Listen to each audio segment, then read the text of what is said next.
ക്രിസ്തുവിൽ എത്രയും സ്നേഹം നിറഞ്ഞവരെ, ഒരു ദിവസം എനിക്ക് പരിചയമുള്ള ഒരു സ്കൂളിൻ്റെ വരാന്തയിലൂടെ ഇങ്ങനെ നടന്നു പോകുമ്പോൾ ആ സ്കൂളിലെ അച്ഛമ്മ ഓടി വന്നിട്ട് എൻ്റെ അടുത്ത് പറഞ്ഞു, അച്ഛൻ ഒന്ന് സഹായിക്കണം. ഞാൻ ചോദിച്ചു, എന്ത് പറ്റി? അച്ഛാ, 5, 6, 7 ക്ലാസ്സിലെ കുട്ടികൾക്ക് ചെറിയൊരു സെമിനാർ സംഘടിപ്പിച്ചിട്ടുണ്ടായിരുന്നു. സെമിനാർ എടുക്കാമെന്ന് പറഞ്ഞ ആൾ ബ്ലോക്കിൽ പെട്ട് കിടക്കാം. ഒരു അരമണിക്കൂർ എടുക്കും പുള്ളിയോട് എത്താൻ. അച്ഛാ, ഒരു അരമണിക്കൂർ പിള്ളേരോട് എന്തെങ്കിലും പറയുമെന്ന് ചോദിച്ചു. ഞാൻ പറഞ്ഞു, ടീച്ചർ ഞാനൊന്നും ഒരുങ്ങിയിട്ടില്ല. അച്ഛാ, എന്തെങ്കിലും ഒന്ന് പറഞ്ഞാൽ മതി. കാരണം ഞങ്ങൾ തന്നെ കയറുമ്പോൾ അവർ സ്ഥിരം കാണുന്നതാണ് ഞങ്ങളുടെ മുഖം. വേറൊരു മുഖം കാണുമ്പോൾ അവർക്കൊരു സന്തോഷമാവില്ല. അച്ഛാ, എന്തെങ്കിലും പറഞ്ഞാൽ മതി. ടീച്ചറിൻ്റെ നിർബന്ധത്തിന് വഴങ്ങി ഞാൻ ക്ലാസ്സിൽ കയറി. ഏതാണ്ട് ഒരു 150ഓളം കുട്ടികളുണ്ട്. 5, 6, 7 ക്ലാസ്സിൽ പഠിക്കുന്ന കുട്ടികൾ.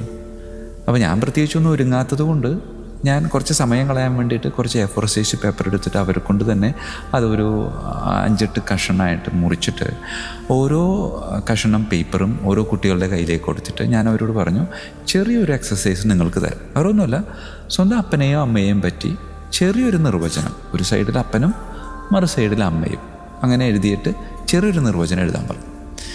കുട്ടികൾക്ക് സന്തോഷമായി. കുട്ടികൾ അവരുടേതായ രീതിയിൽ അവരുടെ അപ്പനും അമ്മയെയും കുറിച്ച് വളരെ മനോഹരമായിട്ടുള്ള ഓരോ നിർവചനങ്ങൾ ഇങ്ങനെ എഴുതി. അതിങ്ങനെ ഞാനിങ്ങനെ വായിച്ചുകൊണ്ടിരിക്കുമ്പോൾ എനിക്ക് തന്നെ കൗതുകം തോന്നി. കാരണം അത് നേരിട്ട് അവരുടെ മാതാപിതാക്കൾ വായിച്ചിട്ട് ചിലപ്പോൾ ചിലർ അപ്പം അവിടെ തലറിഞ്ഞു വീഴും. കാരണം അമ്മാതിരിയുള്ള വിവരണങ്ങളാണ് സ്വന്തം അപ്പനെയോ അമ്മയെ പറ്റിയൊക്കെ എഴുതിയിരിക്കുന്നത്. പക്ഷെ അധികം ഒരു വിവരണങ്ങളൊന്നും ഇല്ലാതെ ഒറ്റ വാക്കിൽ ഒരു പയ്യൻ അപ്പനെയും അമ്മയെയും കുറിച്ച് സുന്ദരമായിട്ടുള്ളൊരു നിർവചനം എഴുതുകയുണ്ടായി. ഇത് വേറെ ഒന്നുമല്ല, അപ്പൻ ഈസ് ഈക്വൽ ടു ATM, അമ്മ is equal to supermarket. വായിച്ചു കേട്ടപ്പോൾ എനിക്കൊരു കൗതുകം തോന്നി. ഞാനിത് എഴുതിയവനൊന്ന് വിളിച്ചിട്ട് പറഞ്ഞോടാ, സ്വന്തം അപ്പനും അമ്മയെ പറ്റിയല്ലേടാ, ഇങ്ങനെയൊക്കെ എഴുതാമോ? എൻ്റെ മുഖത്ത് നോക്കി വളരെ ഇങ്ങനെ ചിരിച്ച് കളിച്ചിട്ട് അവൻ പറഞ്ഞു, അച്ഛാ, ഒരു മാസം അച്ഛൻ എൻ്റെ വീട്ടിൽ വന്നേക്ക്. എന്നിട്ട് അച്ഛൻ പറ, ഞാൻ ഈ എഴുതിയതിൽ എന്തെങ്കിലും കുഴപ്പമുണ്ടോ? ഞാൻ ഈ എഴുതിയത് സത്യമാണെന്ന് അച്ഛൻ മനസ്സിലാവാം അച്ഛാ. അപ്പോൾ അവൻ ഇച്ചിരി സങ്കടത്തോടെ എന്നാൽ തമാശ രീതിയിൽ പറഞ്ഞൊരു കാര്യമുണ്ട്. കാശിന് എന്തെങ്കിലും അത്യാവശ്യം ഉണ്ടെങ്കിൽ മാത്രം അപ്പൻ്റെ അര ചെന്നാൽ മതി.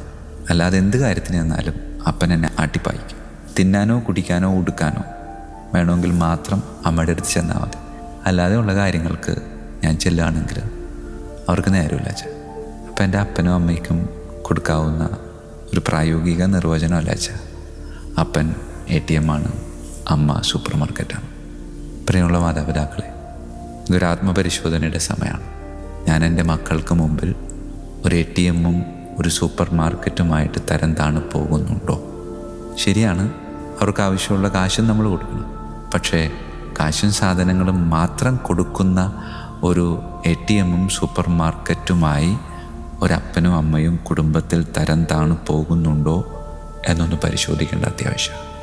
ചില മാതാപിതാക്കളൊക്കെ ചിലപ്പോൾ പറയാറുണ്ട്, അച്ഛൻ ഞങ്ങളുടെയൊക്കെ ചെറുപ്പത്തിൽ വളരെയധികം കഷ്ടപ്പെട്ട് ബുദ്ധിമുട്ടിയാണ് അച്ഛൻ വളർന്നത്. ഒരു നേരത്തെ ഭക്ഷണത്തിന് വരെയൊക്കെ ഒരുപാട് ബുദ്ധിമുട്ടിയിട്ടുണ്ട്. അത്രയും ബുദ്ധിമുട്ടി വളർന്ന ഞങ്ങളുടെ മക്കൾക്ക് ആ ഒരു ബുദ്ധിമുട്ടുണ്ടാകരുത് എന്ന നിർബന്ധം ഞങ്ങളുടെ ഉള്ളിലുള്ളത് കൊണ്ടാണ് അച്ഛൻ ഞങ്ങളിങ്ങനെ ചോദിക്കുന്നതൊക്കെ, കാശ് ഉൾപ്പെടെ എല്ലാം കൊടുക്കുന്നത് അതുകൊണ്ടാണ്. പ്രിയമുള്ളവരെ, കൊടുക്കണ്ടെന്നൊന്നും ഞാൻ പറയുന്നില്ല, അവരെ ബുദ്ധിമുട്ടിക്കണമെന്നും പറയുന്നില്ല. പക്ഷെ അവരെ ബുദ്ധിമുട്ട് അറിയിച്ചു വളർത്തണം. നമ്മുടെ മാതാപിതാക്കൾ നമ്മളെ ബുദ്ധിമുട്ട് അറിയിച്ചാണ് വളർത്തിയത്.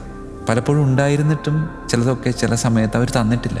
അത് നമ്മളോട് ഇഷ്ടമില്ലാഞ്ഞിട്ടല്ല, മറിച്ച് അവർ നമ്മളെ പഠിപ്പിക്കാറ് എന്താണ്, നമ്മളൊരപ്പനോ ഒരമ്മയോ ആകാനുള്ളതാണ്. ആ സമയത്ത് എങ്ങനെയാണ് മക്കളെ വളർത്തേണ്ടത് എന്ന് പരിശീലിപ്പിക്കാൻ പരിശ്രമിച്ച മാതാപിതാക്കളുടെ ആ ഒരു വലിയ നന്മ പലപ്പോഴും മക്കൾ തിരിച്ചറിയാതെ പോകുന്നുണ്ട്.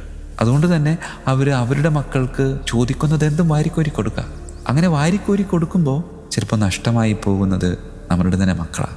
അതുകൊണ്ട് അവരെ ബുദ്ധിമുട്ടിക്കണമെന്നല്ല പറയുന്നത്, അവരെ ബുദ്ധിമുട്ട് അറിയിച്ച് വളർത്തണം. അവരെ ബുദ്ധിമുട്ട് അറിയിച്ച് വളർത്തണം എന്ന് മാത്രമല്ല, അതിനോട് ചേർത്ത് വേറൊരു കാര്യം കൂടെ പറയാൻ ആഗ്രഹിക്കുകയാണ്. മാതാപിതാക്കൾ മക്കളെ തോൽക്കാൻ പഠിപ്പിക്കും. പഠിക്കാതെ തോൽക്കാൻ അതെല്ലാവർക്കും പറ്റും. അതിന് പ്രത്യേകിച്ച് ഒരു പരിശീലനത്തിൻ്റെ ആവശ്യമില്ല. ഞാൻ പറയുന്നത് തോൽക്കാനായിട്ട് ഓരോ കുട്ടിയും പഠിക്കണമെന്നാണ് പറയുന്നത്. അത് മാതാപിതാക്കളിൽ നിന്ന് തന്നെ പഠിക്കണമെന്നാണ് എൻ്റെ ആഗ്രഹം. കോവിഡിൻ്റെ സമയത്ത് എൻ്റെ ഒരു സുഹൃത്ത് ടിറ്റോ, പുതുക്കാടാണ് വീട്, ടിറ്റോ വിളിച്ചിട്ട് എൻ്റെ അടുത്ത് പറഞ്ഞു, വെച്ചാൽ എൻ്റെ ഒരു കസിൻ്റെ ഒരു വീട്ടിൽ സൗകര്യമുള്ളപ്പോൾ അച്ഛനൊന്ന് പോകണമെന്ന് പറഞ്ഞു. ഞാനും വരാം. അപ്പോൾ ഞാൻ ചോദിച്ചു, എന്താ കാര്യം? വേറെ ഒന്നുമില്ല വെച്ചാൽ അവൾക്ക് 2 മക്കളാണ്. ഒരു മകള് ആത്മഹത്യ ചെയ്തു. ഞാൻ ചോദിച്ചു, എന്താ പറ്റിയെന്ന് ചോദിച്ചു. അപ്പോൾ ആ സഹോദരനോട് പങ്കുവച്ചൊരു കാര്യം എങ്ങനെയാണ്, വളരെ നല്ല സമർത്ഥയായൊരു പെൺകുട്ടിയായിരുന്നു.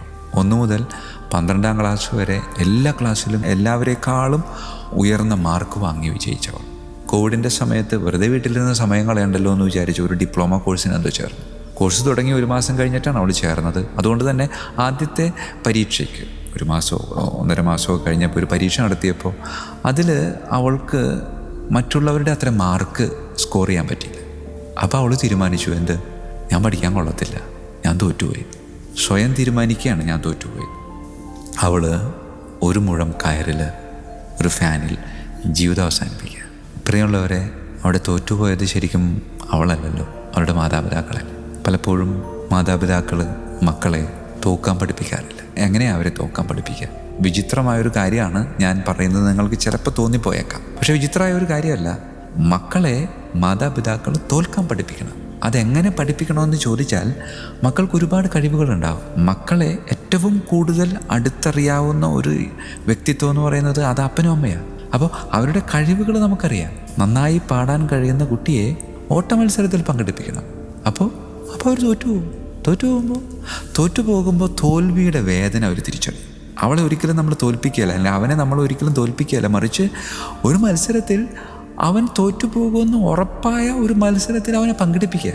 അപ്പോൾ അവിടെ അവൻ തോൽവിയിൽ നിന്നുണ്ടാകുന്ന വേദന അവൻ തിരിച്ചറിയുക. പാടാൻ കഴിവുള്ള അവനെ പാട്ട് മത്സരത്തിൽ ചേർക്കാതെ പാട്ട് മത്സരത്തിൽ ചേർക്കണം, ഒപ്പം ഓട്ട മത്സരത്തിലും കൂടെ ചേർക്കണം. അപ്പോൾ ഓട്ടത്തിൽ അവൻ തോറ്റുപോകും, പാട്ടിൽ അവൻ ജയിക്കും. ഓട്ടത്തിൽ തോറ്റുപോകുമ്പോൾ തോൽവിയുടെ വേദന അവൻ തിരിച്ചറിയും. പാട്ട് മത്സരത്തിൽ ജയിക്കുമ്പോൾ ആ തോൽവി അവൻ മറന്നു പോകും. അപ്പോൾ തോൽക്കാൻ കുട്ടികളെ നമ്മൾ പഠിപ്പിക്കണം. അത് വളരെ അത്യാവശ്യമായിട്ടുള്ളൊരു കാര്യമാണ്. കുട്ടികളെ തോൽപ്പിക്കണമെന്നല്ല, തോൽക്കാൻ പഠിപ്പിക്കണം. കുട്ടികളെ ബുദ്ധിമുട്ടിക്കണമെന്നല്ല, ബുദ്ധിമുട്ട് അറിയിച്ചു വളർത്തണം. അങ്ങനെ മാതാപിതാക്കൾ കുട്ടികളെ ബുദ്ധിമുട്ട് അറിയിച്ചു വളർത്തുമ്പോൾ, മാതാപിതാക്കൾ കുട്ടികളെ തോൽക്കാൻ പഠിപ്പിക്കുമ്പോൾ, ആ മകൻ്റെ മകളുടെ ജീവിതത്തിൽ എന്നും വിജയിച്ചു മുന്നേറുവാനായിട്ട് അവർക്ക് സാധിക്കും. അല്ല എങ്കിൽ ചിലപ്പോൾ ഇതുപോലുള്ള ചില ആത്മഹത്യകളിലൂടെ ഈ മാതാപിതാക്കൾ അവർ പോലും അറിയാതെ തോറ്റുപോകും. അങ്ങനെ തോറ്റ മാതാപിതാക്കളായി ജീവിക്കാനാണോ നമുക്കിഷ്ടം? ഇല്ല, ജയിക്കണം, മറ്റുള്ളവരുടെ മുമ്പിലും മക്കളുടെ മുമ്പിലും. അതിനുവേണ്ടി അവരെ ബുദ്ധിമുട്ട് അറിയിച്ചു വളർത്താം, അവരെ തോക്കാൻ പഠിപ്പിക്കാം. ദൈവം അനുഗ്രഹിക്കട്ടെ.